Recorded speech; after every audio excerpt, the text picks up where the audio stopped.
All right, everybody, welcome to Thursday, the morning routine. It is Thursday. The weather's crappy again, rainy, cold, windy, blah.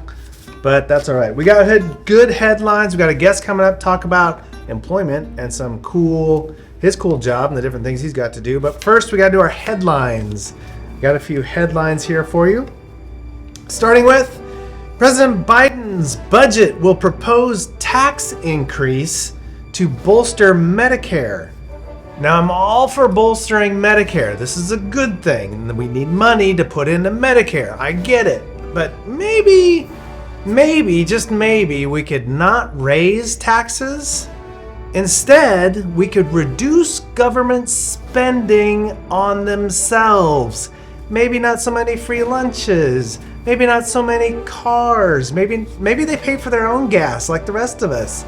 Maybe they don't fly privately so much. Maybe no first class seating. Maybe they sit in coach like the rest of us. Business class, hey, save a few bucks on the paper that you waste printing a bunch of crap or extra office supplies. Hey, live like the rest of us instead of raising taxes on the rest of us. Let's try that first instead of raising taxes. All right, let's just give that a shot first. But that'll never happen, sorry. All right, next one, because we're going to stay on a political note here. California governor will not deliver the State of the State speech. State of the State is like the State of the Union that the president does. It's how's everything going in our state. He does it every year. Every governor does it. Gavin Newsom is choosing not to do it this year. I'm sure it's because he's way too busy fighting that evil scourge of the paper receipt. I'm sure that's exactly what it's about. It has nothing to do with vacation plans or other ridiculous things that really aren't taking care of the potholes in the road, the healthcare issues, the homeless issues. I'm sure it's something else that's way more important, like those paper receipts. Yeah, I'm not going to let that one go. All right, moving right along. New Construct CEO, New Construct is an investment company. New Construct CEO says AMC movie theaters is a zombie stock that investors should sell before it craters. So people invest in stocks. We talked about this before. It's an investment strategy.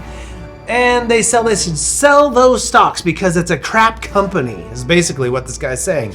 However, I'm optimistic that the new popcorn offering where I can drive up and say, hey, I'm watching a movie at home tonight, but I want to pick up a bag of popcorn and some butter and take it home with me so I get your fresh, tasty movie theater popcorn and butter. I can take it home with me. I'm not saying it's going to save the company, but it could help. Also, by the way, there's a slew of great movies coming out this month in March and this year. So I think movie theaters are going to come back overall. I wouldn't dump the zombie stock just yet if it were up to me.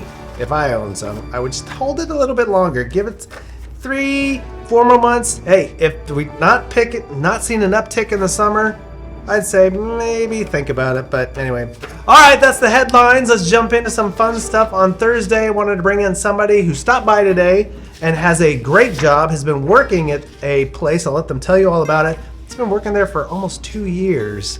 Almost 3 years. Holy crap.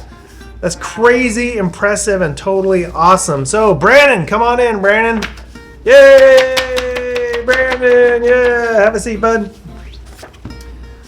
Right here, this one right here, yeah.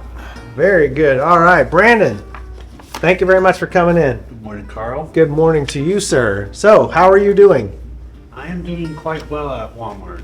Walmart, yes. The customers love me over there. And HBA, that stands for Health and Beauty Accessories. That's where you're working? That's the department you're working in? Yep. I'm in charge of unlocking the doors, giving them the items that they need. Cool. And I got 2 awards, but I didn't mention that.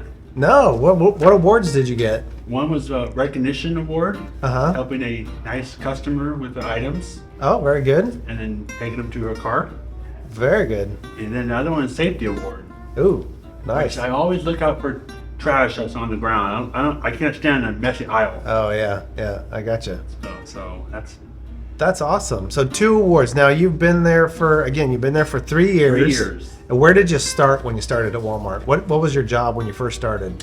Pushing carts. Pushing carts. That was it. Nothing else. Just pushing carts. Pushing carts. Nice. But I had a little problem with the carts because I hit 2 cars with it. Oh. With the machine. Yeah. And I was supposed to get 2 write-ups, but I only got 1, which is not too bad, but No, that's not too bad. I mean, shoot, accidents happen, things happen. Yes. But that, Because my vision was bad. And the cars were in the way, and I couldn't stop the mule. That's what it's called. And I just got very nervous. And yeah. so I would too. I mean, sometimes I see the guys going through the parking lot with that mule, that machine that pushes all the carts, and that's a long train. thing. Car. Yeah, it's a long train. It's really long. I would be nervous doing that. Yeah. So plus it's hard to stop the thing, and yeah. And well, at least the horn works. That's got a horn. That's pretty cool. None of the customers hear it though. Yeah. Okay, so you're doing the carts, and then you came inside the store. Yeah. What did you do when you first came in? I was like zoning toys. Zoning toys. What is zoning toys? Tell me about that. It's it's where you put in items. Like for instance, this right here. You push it. It was. Did I say this in the back? And you push it. It was like way back there. Yeah, and then what you do is you grab the toy and you push it forward like this. Okay. So it's right up in front for the customers to see. So. And then you have to cover the diamonds. That's what they call it nowadays, I guess. The diamonds. The diamonds on the shelves. Oh, I gotcha. Okay. Yeah. Got it. So you did the zoning of the toys. Yeah. And that's probably like cleaning up and making sure everything's off the floor and hung back up. Like I said, I can't stand a messy floor in any aisle. And then I didn't like the toys very well, so that didn't work out. And then I moved to HBA. Okay. HBA is a lot more better. It's easier for me to zone because I'm familiar with every aisle. Got it. Especially the razors and stuff. Yeah. Wow. So what didn't you like about the toys? Why was the toys hard? Let's see. Probably putting them back. And because putting them back and like the zoning and stuff. It's very messy. The toy aisles are always the messiest aisles. You go into a store, and it's always the messiest aisles. It's Clayton's fault too, by the way. Yeah. Clayton goes in there and he's looking for a specific Star Wars figure or a Lego toy or something, and he's just like he'll pull everything off the rack and set it on the. He won't even set it nicely. He just throws it on the floor. There's the one he wants. It's in the very back. He grabs that one and just leaves the pile on the floor. Yeah, for someone else to do it. Yeah, that's what irritates me too. I get it. And what irritates me is I find it when I go to HBA, I find a toy over there. and I say to myself, why is this toy over here? It was supposed to be in the toy aisle. That's right. Because Clayton had to go get a little chapstick, and he carried a couple toys with him, and he decided, I don't want this one anymore. Gets his chapstick, and he's like, I'll just leave it here. Somebody else will get it. You know? And then when I go to the food aisle, I see a food and a toy in the wrong spot. Clayton again. He's like, oh, look, chili and hot dogs. I'm getting chili and hot dogs. And he forgets the toy. This time he forgets it. Why is that toy in the food area? It was supposed to be in the toy aisle. I just blame it on Clayton. He gets so confused when he's in the store, running around, grabbing toys, making a mess. And he gets distracted. He's really distracted. Right. Kind of like Cindy, like a squirrel. This shiny, something shiny, and he goes after it. Especially food items. He gets excited about the food items. It's near and dear to his heart. And that's about it. That's about it? Yeah. So you've been there 3 years. 3 years. You've got 2 awards. 2 awards. You've worked in 3 different departments, basically. Yes. That's pretty cool. And my goal is to be team lead for HBA. Team lead. Who's the team lead right now? Her name is Linda. Yeah. And is Linda thinking about moving on? Does she have some goals to move on to maybe open up that spot so you could take over? She hasn't mentioned that yet, but she's on the break on mentioning it. Soon. Yeah. Well, that's cool, man. You got goals, and you're happy at Walmart. Overall, the company treats you well. Yes. Nice. And how many hours a week are you working? I'm working 40 hours. 40 hours. That's pretty dang impressive. You liking it? Yes. It's always the same, 11 to 8 every day. 11 to 8 every day. And I'm off Tuesday and Wednesdays. Nice. It's a pretty good schedule. Well, because they have me working split days, which is work Sundays and then off Mondays and then work Tuesday. Right. And then back off Wednesday. Yeah. But now because they had no coverage for HBA when I was off on Mondays. Yeah. Now I'm working Mondays. Now there's coverage. Cool. I'm sure So they're probably super happy that they just got this one guy that just, they're guaranteed he's going to be there. He's going to take care of it. They don't have to probably check on you too much, huh? Yeah. Yeah. He just takes care of business. And I do a bunch of go backs, which is always full. Like tomorrow when I go back, be probably a big full tote of go backs. Yeah. And go backs for everybody, it's things that people left at the register, or the toy that you found in another aisle, or things that were returned that need to go back to their location. Their location. Yeah, absolutely. Like I said, I get irritated when I get irritated when stuff's on the floor. When when a certain shelf is messed up. It's always messed up in HBA sometimes. Oh yeah, certain ones. It's Clayton. He can't find the right chapstick, so he's got to filter through all of them. It's crazy like that. Well, that's very cool. I'm super proud of you for sticking it out. I know that I remember when you started with the carts that it was kind of frustrating at times for you. It was also at the beginning of COVID, right? Well, yeah, that too, plus the weather was. Oh, being outside in the weather, that's tough. But you know what? You stuck it out. You had a few issues. You had challenges. You didn't give up. Yeah. You just kept at it, and you worked with your, supervisors and stuff, and I had a good job coach, which was Zach and Joe. Yeah. Yep. Yeah. A couple good job coaches got you going, and now look at you, 3 years in. Don't really need the job coaching too much. You're doing outstanding, and you're working 40 hours a week. You got it all figured out, man. And I get transportation. And you got your transportation, you got it all figured out. Oh, I'm super proud of you, and I'm super thankful that you stop by every once in a while and check in and let us know how you're doing. I have a question for you, sir. How long have you been working here? I think I'm pushing 7 years now. And you like it so far? It's okay. Just okay?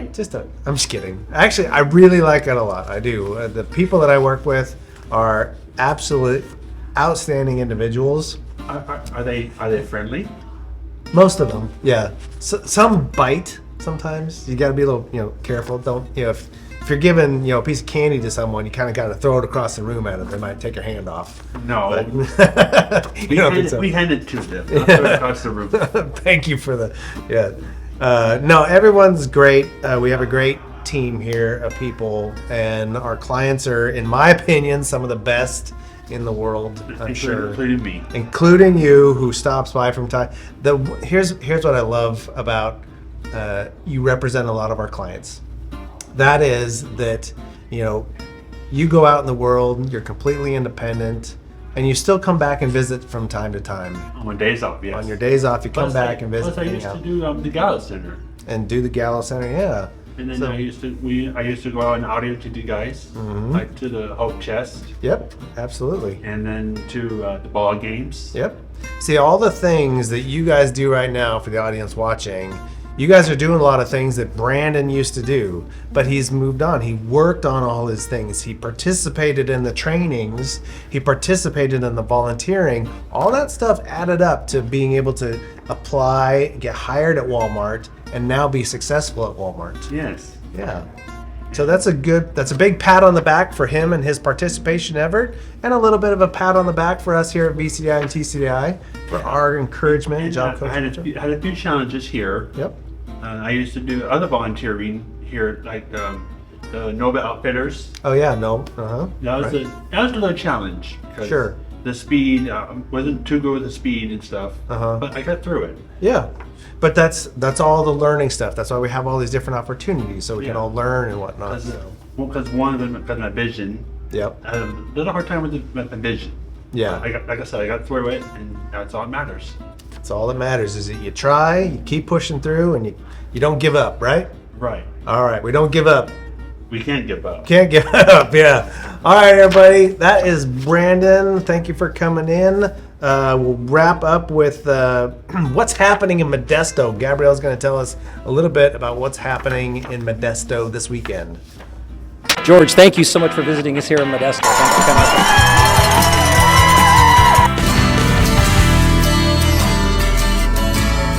Good morning, everybody. It's Thursday. Down we go to the weekend. Oh, another weekend. What shall we do? I don't know. Oh, I know.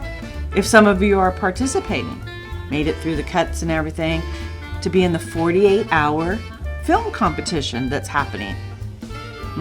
Some of you might ask, what are you talking about? Then to those of you, I'm going to say, don't you pay attention to the morning routine, things that are going on.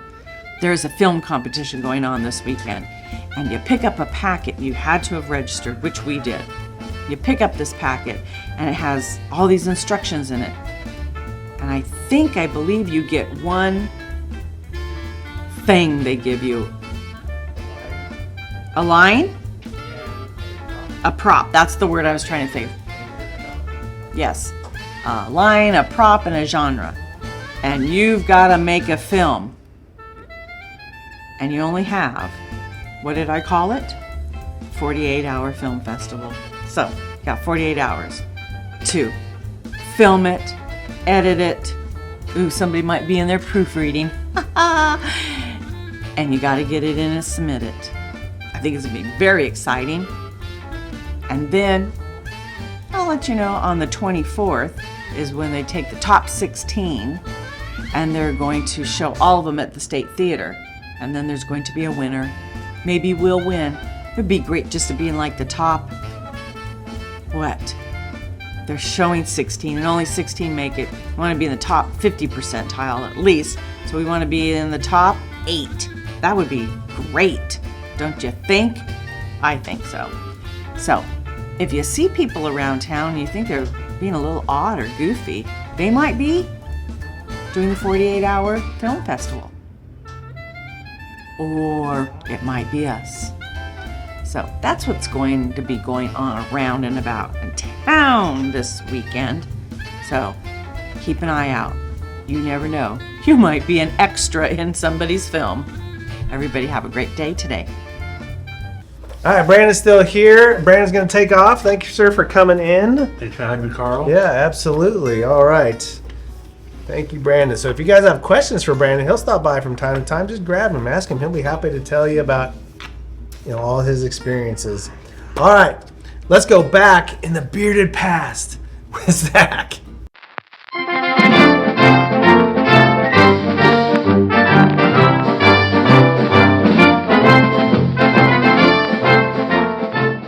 Hey guys, how you doing? I enjoy doing all these other segments that we do during the week. The food, the Stanislaus history stuff is great. The history of food, the employment stuff is wonderful. Not gonna lie though, I love this little freebie day I get. So we're gonna go back in the bearded past with Zach. And today in history, Civil War. The Battle of the Monitor and Merrimack. So what this was, you guys, it was done in Hampton Roads, and Hampton Roads was the harbor where the Civil War actually had began, Fort Sumter. So what had happened was that you had a blockade, a Union blockade of ships that basically was keeping the Confederates from getting anything in or out. So that's supplies, major things to keep the people fed, the army moving, whatnot. So the CSS Virginia, formerly the Merrimack, that was the ironclad for the Confederacy. They raised that ship. They kept the bottom of that ship was wood. They put metal siding over it, right? And then they put their cannon in it, and that became their ironclad. Now the gentleman who made the ironclad, or who was put in charge for the ironclad, made the Monitor. Now the Monitor had something like 400 patented new inventions on it. It was a kind of a marvel in its way, in the sense of it was unlike anything else before. And on the top of the Monitor was all metal, okay, and the top of the ship was basically, they called it a cheese round, actually. And it's because it was just a big round, and it had one gun in it, and that gun could move on a turret, unlike anything before seen. So that gun could get off as many shots as the Merrimack could, having to turn its whole ship to go broadside, right? Okay, so these two guys battled. Just so you know, the day these two ships battled in Hampton Roads, The rest of the world's navies were 100 obsolete. These were the most powerful two ships in the world that day fight each other. There was no clear-cut winner. Their Merrimack went off back up the James River. Eventually, it was scuttled and sunk. The Monitor eventually was going back up north after this battle. It too sunk. And actually, they have found it recently. Also on this day in history, I'm going to leave you with one more piece. The Barbie toy doll that became an international sensation, despite the criticism, was introduced by Mattel in 1959. Man, Barbie's been causing problems for a long time. All right, guys, have a good one. If you want to read more on that Merrimack stuff, or even learn more, I recommend History Channel, Civil War Journals. They talk about it. They also talk about it in Ken Burns' Civil War. And if you don't want to borrow a book, I have a book about it. It's something pretty special. All right, guys, later. And that is it for Thursday, everybody. Thank you, Brandon, for stopping by and checking in and hanging out and tell us all about it. You guys have a great Thursday. See you tomorrow, Friday, on the morning routine. Hopefully I'll hit somebody that I missed.